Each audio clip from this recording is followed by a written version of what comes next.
This is Barry Hale. And we're here with RADIONOKO Transmission 3. We've got quite a few things to discuss in this episode. We'll just give a brief introduction summary so people can understand where and what's happening within the discussion. Yeah, well, we're going to cover some current news. The new Emma Kuntz exhibition at the Serpentine Gallery. We're going to look at the spectacular success of the Hilma af Klint show in the Guggenheim. And also we'll be talking about some upcoming events. Yeah, then we've got a few housekeeping items to address that Barry wants to add to from the last transmission discussion. There's a few details that needed to be added to or clarified there, I think. Yeah, there was just, I think, use it as the opportunity to kind of clarify a few points about things to do with the Enochian magical system and correspondences. And then we're going to cover a track. Yeah, that's right. We're going to dig into our archive and talk about some of the material to do with the alphabet in the context of a work that we developed with the musician Daniel Winter as well, who collaborated on that one, dealing specifically again with elements of the alphabet, but Barry will go into detail about how that differs from some of our other works. The name of the work is 7 times 3 equals 21. Yeah, 21 squared. 21 squared. A lot of this podcast will be discussing those tracks, and we will be playing extracts so you can get a feel for what this unreleased work is like. I'll be looking to get that out sometime in the next 6 months. That's on my list of things to master already. So yeah, that will be our musical interludes in between the different sections. Then we'll be talking about a new release and some other... some merchandise and different sort of things like that at the end of the podcast. Yeah, so a lot to cover today. We'll try and keep it concise and on point for you. Now we're going to hear the first excerpt from the 7 times 3 equals 21 squared.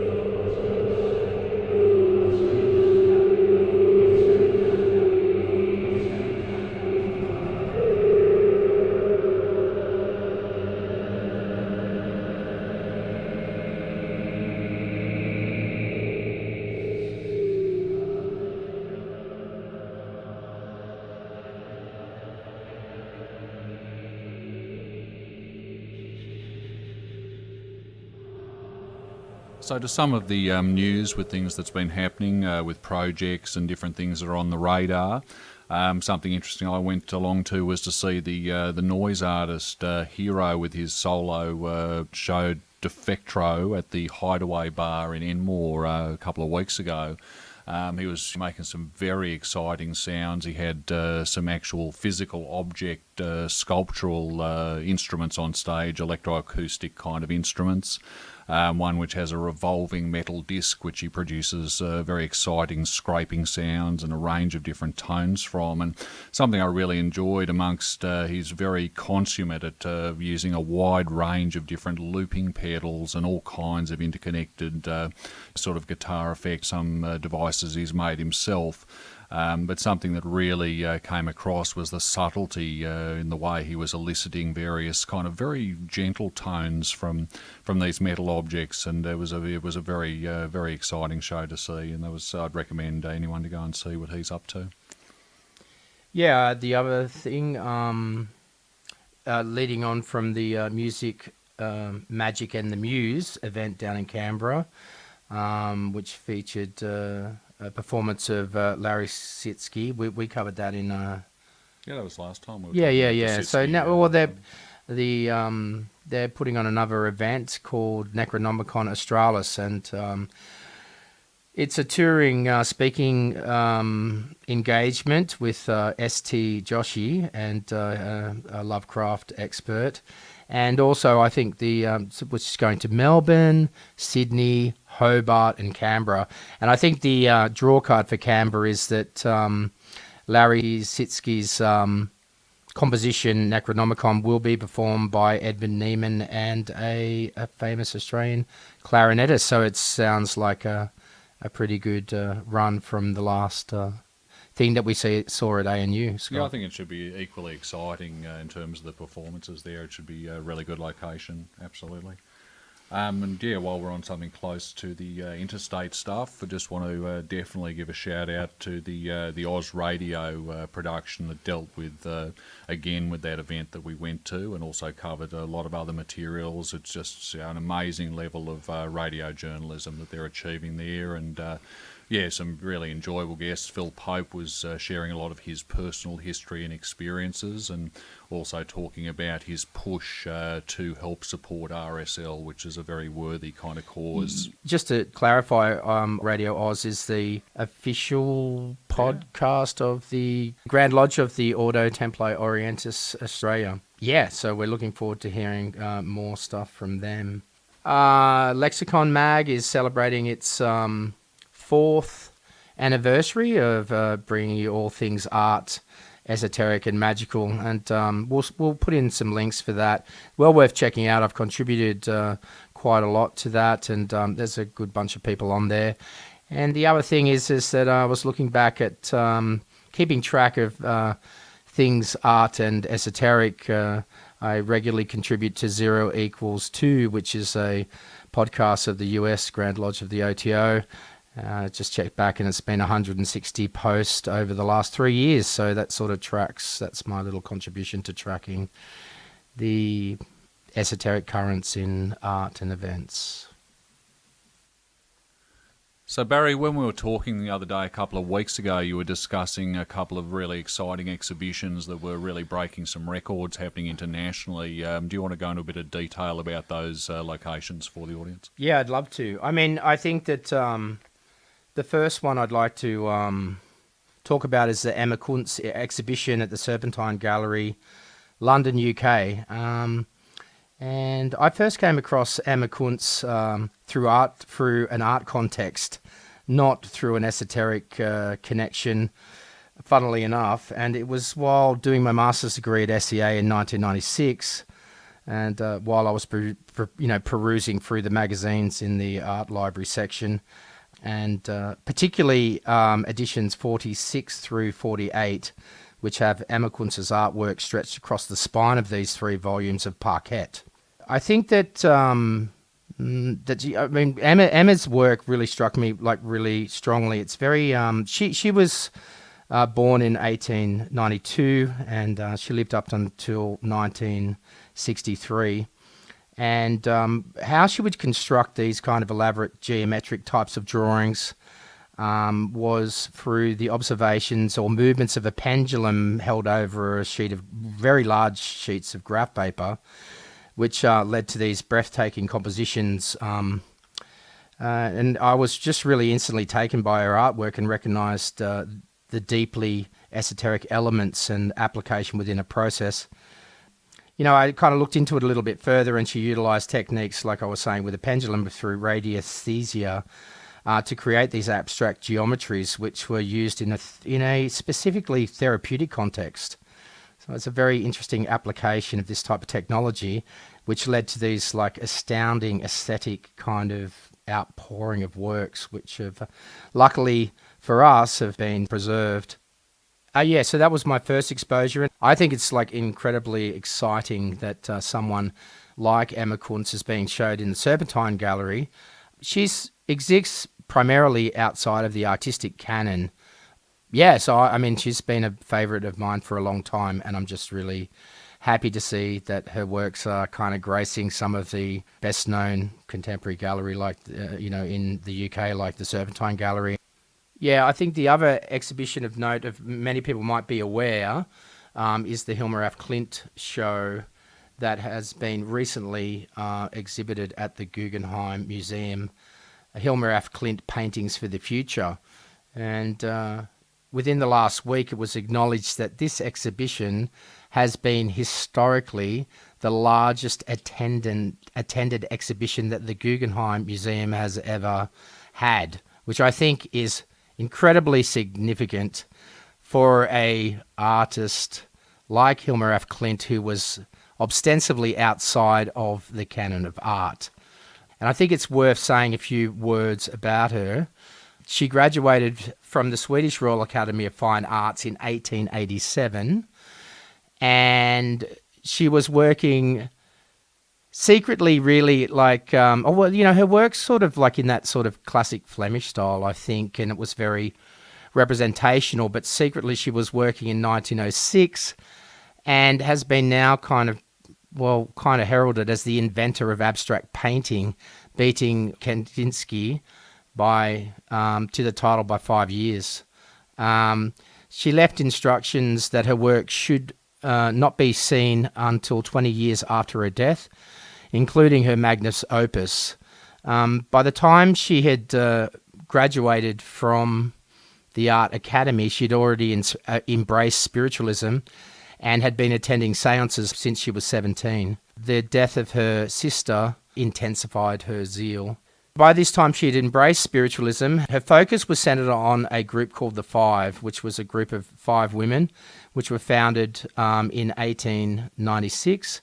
And they had regular seances and received messages from what they said supernatural, quote, high masters, which is documented in their notebooks. After years of spirit communication, it was expressed that there was a need for a temple and for it to be filled with paintings. And a spirit called Amal Liel commissioned the 10 largest in 1907.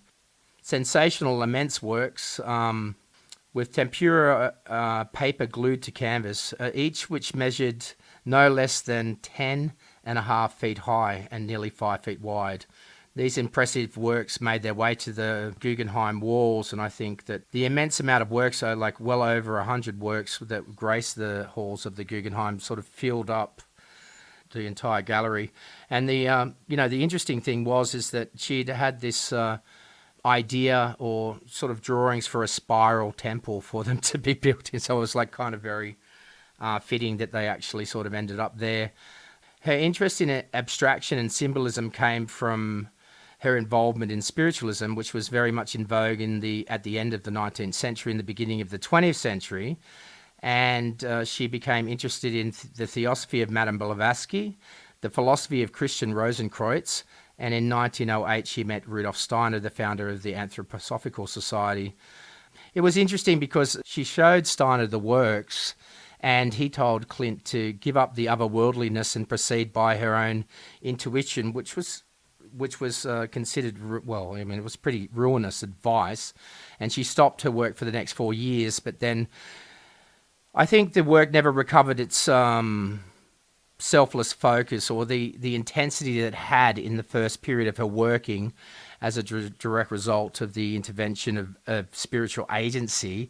However, she picked it up and worked on. I think that I first saw Hilma af Klint's works at an auxiliary exhibition of the Traces of the Sacred, which was in Paris, and I was happy. I was like pretty overjoyed when I saw a room of her artwork. Her work was first exhibited it first came to kind of more popular notoriety in an exhibition, The Spiritual and Art, Abstract Paintings from 1890 to 1895 in the Los Angeles County Museum of Art. And there's a great catalogue of that, so that's where you can I found out a little bit more about her. And I think that she left instructions, like I said, that her work shouldn't be showed for 20 years after her death, including the intense period of her initial works. There was 193 paintings, most of them made between 1906 and 1908. It was not until the late 19th century that the European and American museums began showing her work, and her first solo show was in Helsinki. Anyway, she's incredible, and the show's now over, and I really hope that many people got to see this incredible exhibition. And I think it's a milestone that someone who was using an explicit esoteric process, and I think that the Guggenheim show really puts the occult influence front and center in a way, and the public reaction to this is like quite profound, that I hope it makes a lasting impact upon the Western art canon. I'm now going to cue a track for us. We're going to have a listen to the second of our excerpts from the 7 times 3 equals 21 squared Noko working. The excerpt is from the track called The Alphabet.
Just been listening to a brief excerpt from the Noko 210 track, The Alphabet, from the collection 7 times 3 equals 21 squared. We've now come to the part of our podcast where we're going to just have a bit of housekeeping, and Barry's going to make some additions to some of the material presented in the last transmission. So Barry, you were relaying to me that there were some minor points that you had missed or not clarified in our last RADIONOKO show, where you spoke primarily regarding the Neo-Enochian Magick of the Golden Dawn and some other details. Would you be able to tie up some of those loose ends from transmission 2? Yes, Scott, I would be happy to. Firstly, I wanted to clarify that the Westcott Enochian tables, which are spectacularly colourful, and some people wrote to me about, first came to light in a Golden Dawn conference in 1997. These 4 tables had never been seen before and were 5-foot tall Enochian tablets discovered in the collection of papers and magical items once owned by Dr. Wynne Westcott, found in the archives of the Societas Rosicruciana in Anglia. Another friend of mine, Robert Fitzgerald, writer and occultist, who edits and publishes primarily with 3 hands, regarding the elemental colour associations that the Golden Dawn ascribed to the Enochian watchtowers are according to the King scale. Thanks for that, Robert. So in our last transmission number 2, you mentioned to me that there was some more that you wanted to talk about in relation specifically to the colour associations of the watchtowers given by the angel Avi in the vision. Would you care to elaborate further on this? Yeah, sure.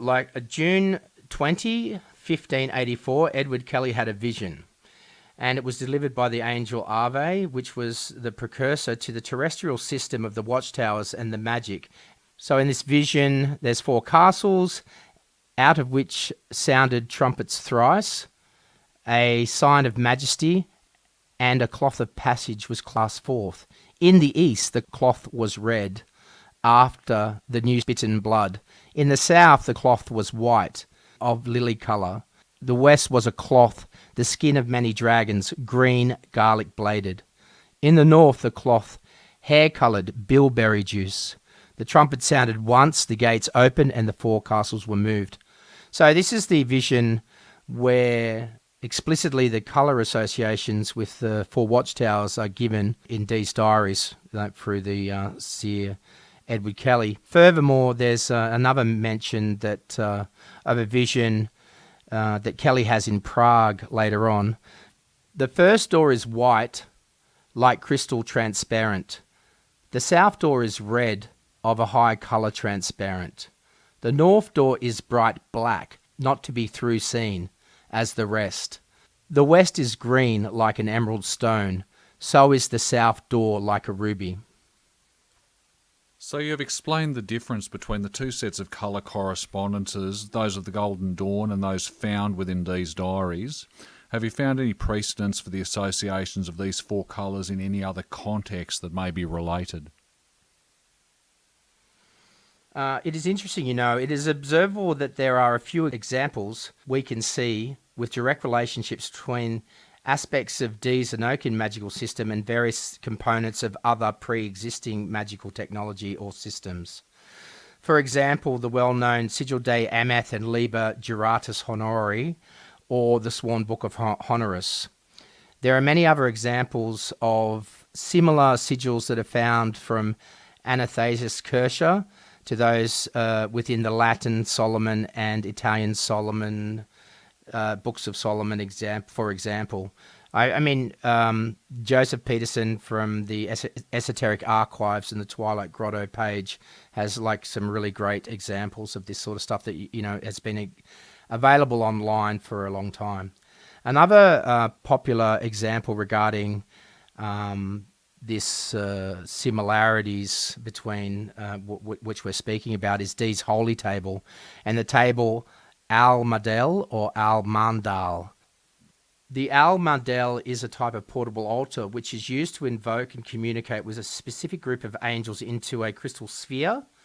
One version is constructed in metal and the other version is constructed with wax.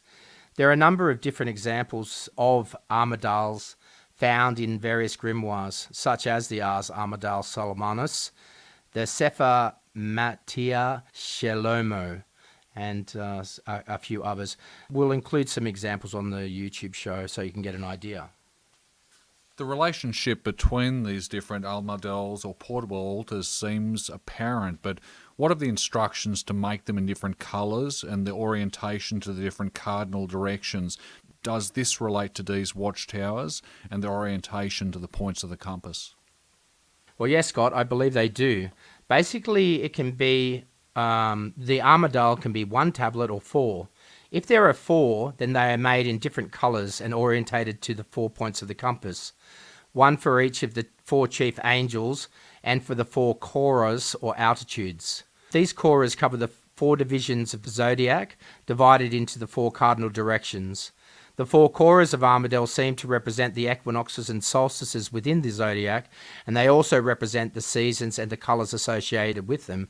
For example, spring is white, red is summer, dark green is autumn, and black is winter. So here we can see a direct parallel between the colours associated with the Enochian watchtowers, and which we've cited, with the examples we've cited above, associated one with the cardinal directions and the Armadale, and two with the cardinal directions and the four watchtowers. So what exactly is a kora? Well, a kora is a term used in ancient Greek, and within that usage, it's a territory outside the city proper. And for me, it seems like a liminal zone, a borderland of types, a door and a space at the one time, a portal and a road at the same time as well. According to Plato, it's neither being nor non-being, but an interval in which forms were originally held. It gives space, and it is often referred to in maternal metaphors like a womb matrix, or some similar sort of metaphor that's used to describe koras. I think it's interesting that Jacques Derrida uses kora to name a radical otherness that quote, gives place for being. It seems to me a liminal in-between space that, to quote Derrida, sounds to have resonance with Austin Osman Spare. Quote, "It is an interesting space that, at times, appears to be neither this nor that, at times both this and that." We're now going to have another short interlude, and we're going to listen to an excerpt from track 3 from the Noko 210 work 7 times 3 equals 21 squared. This track excerpt is from the first key section of the work.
So we've just been listening to a selection from track 3 of the Noko 210 work 7 times 3 equals 21 squared.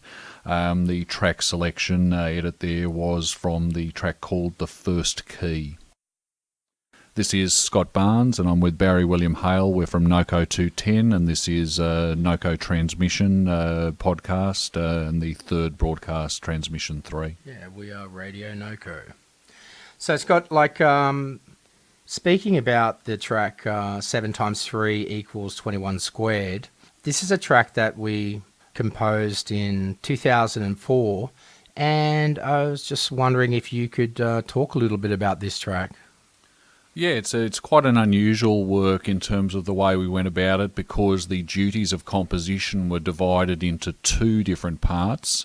The Sydney sound artist, sound designer Daniel Winter took on the audio for the second half of the compositions, and they'll also be re-released at some stage.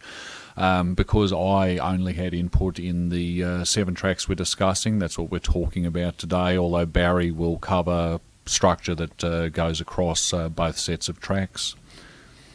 Overall, it's quite a deconstructed sort of work. The way to listen to it, really, not that I should tell anyone how to listen to anything, but I think it might be better to think of it as a long format work divided into 7 parts. It's loosely could be described as an electro dub kind of work. Its primary palette is electronic, and I'll go into that in a second, and of course vocals from Barry as well on the track. From memory, at the time I was working with Ensoniq EPS 16 Plus, which was one of the reasonably early products from Ensoniq, quite a good sampler, and I was using the Waveboy third-party software discs on that. I won't go into too much detail, but 2 of the programs available from the Waveboy third-party developers were a really good FM kind of synthesizer that ran on the Ensoniq chipset. And also I believe there was a Moog as well, and there was also some really exciting transwave features which allowed the scrolling and scrubbing through whole wave samples without clicking. It was kind of similar to the way a wavetable works with smoothing out the transitions between the individual waves. That technology eventually went on, I believe, to form the basis of the Ensoniq Fismo, which is quite an unusual synthesizer that just bases the whole function of the engine around that kind of wave scanning, and it's quite a sought-after machine and produces quite an unusual, very defined sort of sound palette. So like I was saying, the work is divided into 7 pieces, but we see elements, especially with the percussion voices and some elements from the actual rhythmic structure, re-emerging in different forms throughout some of the other tracks as well. Some of the vocalizations are sampled and then processed by some of the FM software from the Waveboy. There's quite a lot of space with the reverb. Some of the bottom end has some polyrhythmic kind of things going on, which are quite nice.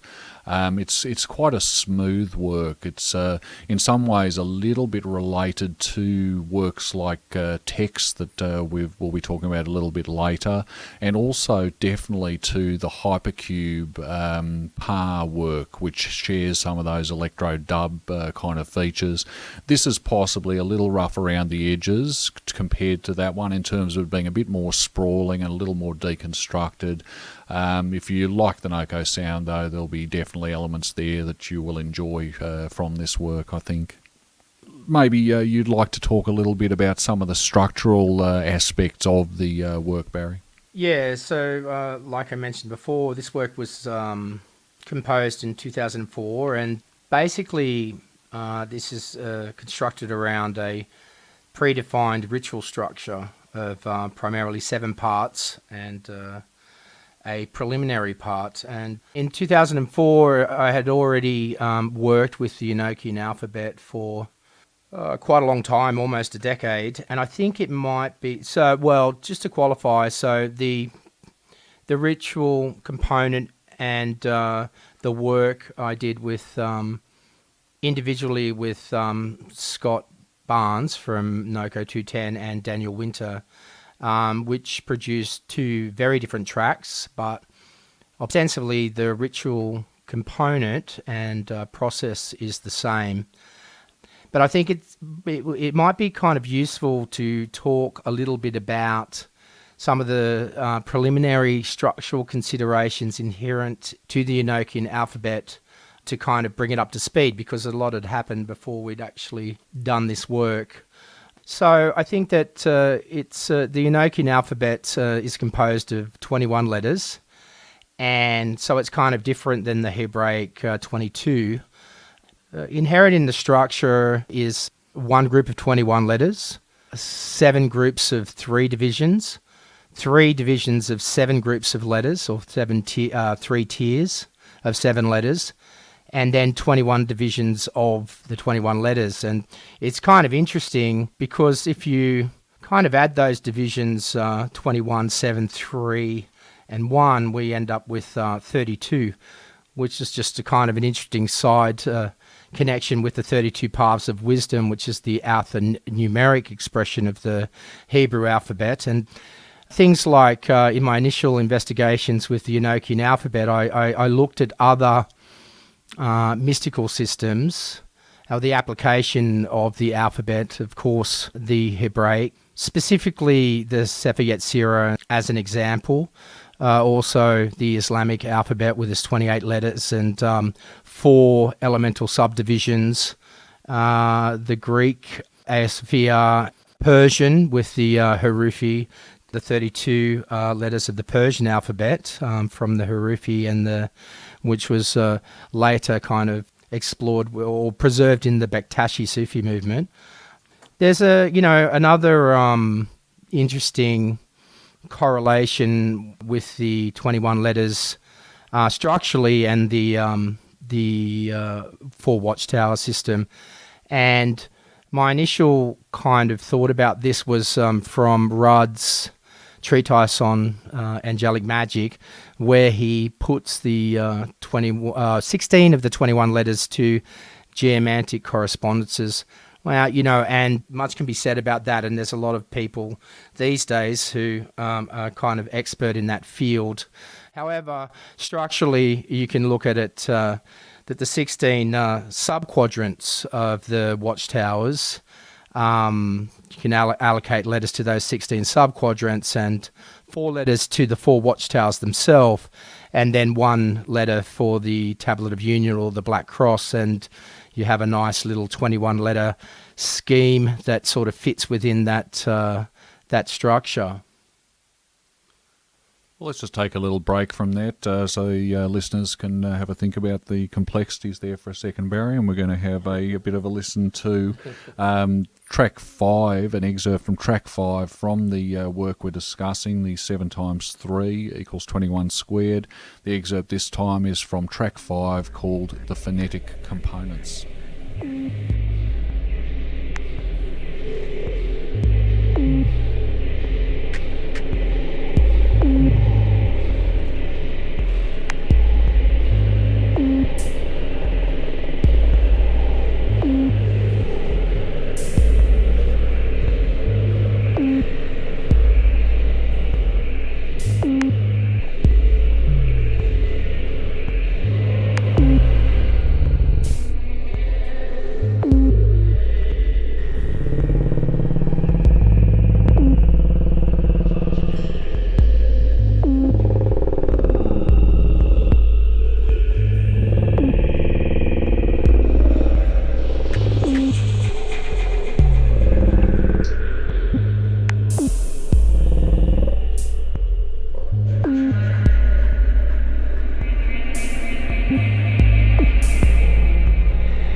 We've just been listening to a short extract from The Phonetic Components, which is track 5 by Noko 210 from the selection 7 times 3 equals 21 squared.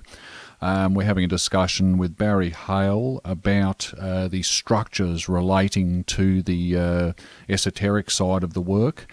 And Barry's going to have a little bit to say about the 10 by 10 structure relating to the letters now, I think. Yeah, well, like another a division that you find and is 10 either side of the 11th letter. And the 11th letter happens to be which is L, which, if anyone's familiar with the Hebrew and the significance of the Lalith and the Lamed in the Hebrew and Islamic systems, will see it kind of like stand up and take notice. Admittedly, so if we were to configure an array of 10 letters leading up to the 11th letter and 10 letters leading to the 21st letter, which happens to be Giz, which is T, which is also kind of significant. I mean, the one point of difference is that instead of a Aleph, there's a B, and then the B in the Enochian alphabet is Pa, which is the same as the, Bereshith and things like that. So I think it should qualify that the actual the way in which Noko 210 and myself primarily use the alphabet is according to the order of reception. So that is the order in which the angels delivered the letters to Dean Kelly. So like Parve, Gedgal, Oran, Graf, Talgong, Nau, Mals, Gurdrux, Pal, Med, Don, Kef, Van, Fam, Giz. So it's slightly different, but there's some sort of interesting things. So we've got B at the beginning, we've got like L in the as the 11th or the midpoint, and the T at the end as Balata or Blat, So, I mean, there's another kind of idea that the House of God in the Mandean sort of thing is supported by the two sets of letters, or the alphabet divided into two. And there's other examples in the Sefer Yetzirah and other things where the Sephiroth and the letters or the alphanumeric matrix is ascribed to the human body, and that it too is divided into two as well. So my initial practices with the Enochian alphabet was just to learn the alphabet in the order of reception, and to do that, I constructed a mala or a rosary bead and put them in order, and then started to learn the letters and started to revolve the letters. Then from there, a natural progression is to permeate each letter with each other letter. And it's sort of interesting in a way that if we do that with the Hebraic 22 letters, we get 231. But if we to apply that sort of the permutations or the of each letter with every other letter in the Enochian, we get 210, which kind of might ring some bells for phonemically noused magicians or whatnot.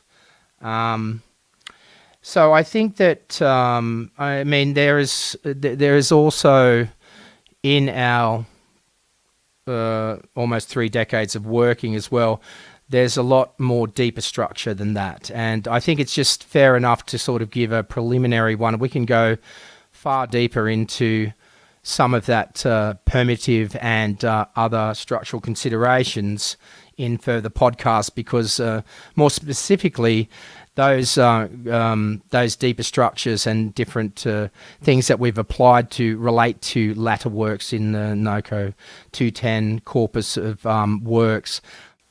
Okay, the last point that I'll make, which I think is pertinent to this 7 times 3 equals 21 squared particularly, is the usage of the 8 averse letters from the watchtowers, which are applied and used within the ritual structure of the components of that work, which is where we get the L and the letters P, A, R, A, O, N, or the L and the Paroan, which becomes an entity in its own right. So the L of the A verse letters is combined with the 20 squares of the Table of Union to make a trinity of archangelic forces, Lexap, Komanan, and Tabitom.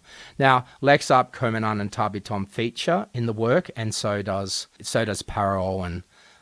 And it's interesting, once we add the L to the 20 letters of the Table of Union, you get another 21-letter configuration, which mirrors the alphabetical configuration of 3 times 7.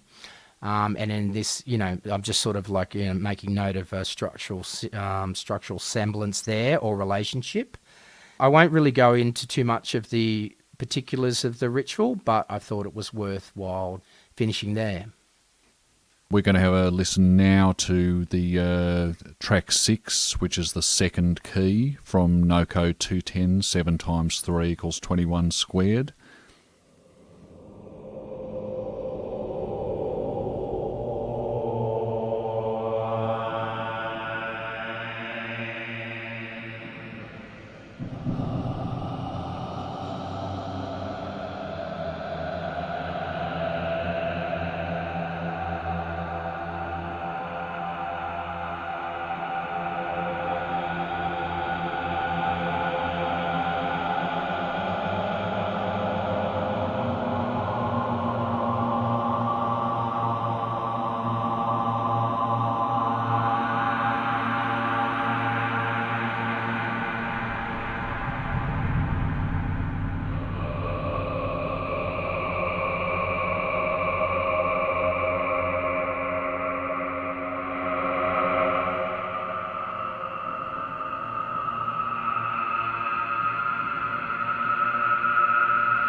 So you've been listening to track 6 from Noko 210. The second key is the name of that track, and that excerpt was from the 7 times 3 equals 21 squared collection of work.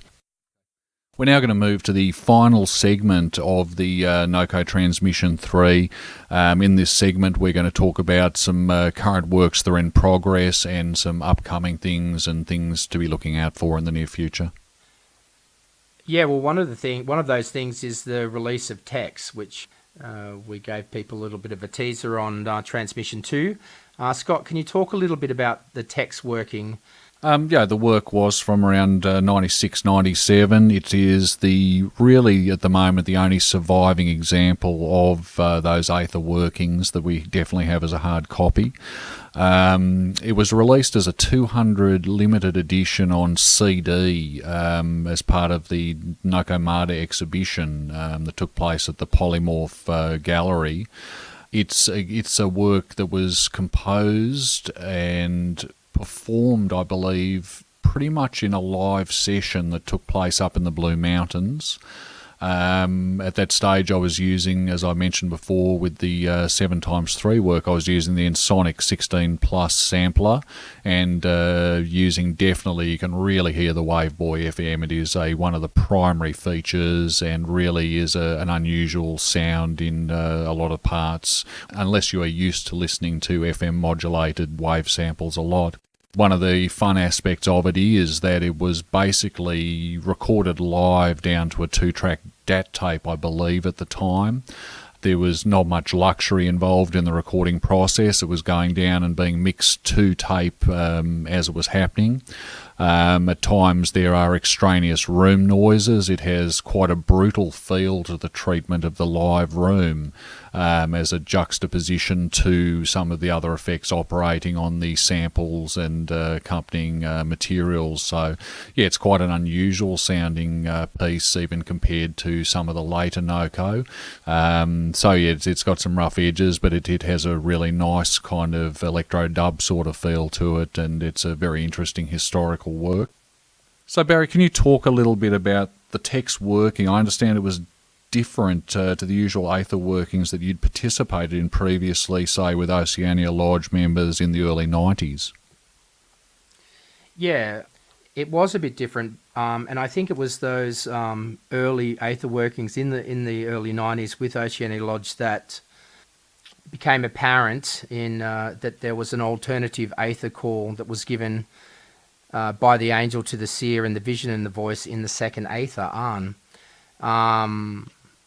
and recorded in what would become the diaries, which would become the vision and the voice. So basically, I mean, Crowley was kind of, put the Aether call and said, this is what it should say.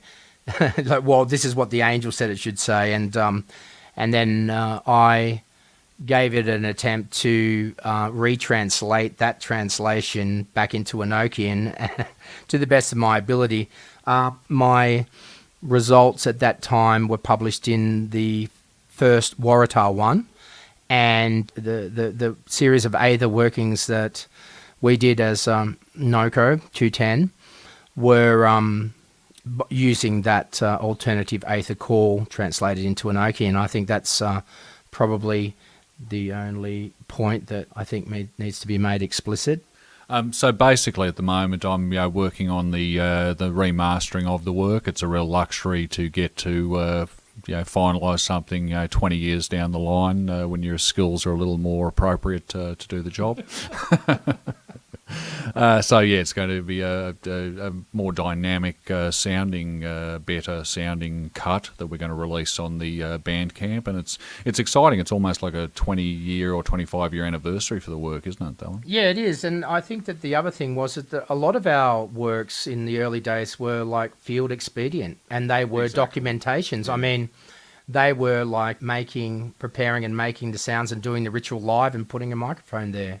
I mean, that's a big part of what a lot of the early works were, a magical sonic library that captured those spaces, and that's what its function was. So text will be released on Bandcamp. Also, we've been working on Paraowen. Paraowen is featured in many of our previous works, and this is a work wholly dedicated to that. And so, we're in the process of completing that. And also we have the second of our solar cycle. Yeah, that's right. Yeah, we're starting to, we'll get the Paraowen sorted out. So basically, all the audio's finalised, the different parts for that. And we've just got to do a little bit of work on the structure of the ritual and the treatment for the vocals and where they're going to be going in the work. And we're ready to set up ritual space and get moving on it. Yeah, so it's pretty exciting too. I think at the time, for whatever reason, it wasn't really the right time to do it, but we'd worked with, I'm very excited to get my teeth back into that working and to do a series of resolve the whole process.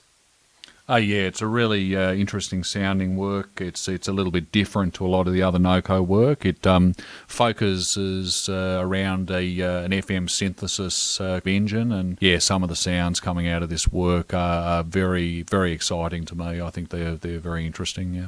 Yeah, I mean it is definitely an interesting work, and it's the result of working with one of the most enigmatic agencies in the Enochian system, I think. And I think finally we've got we're working on the second in our solar cycle, which is Noon.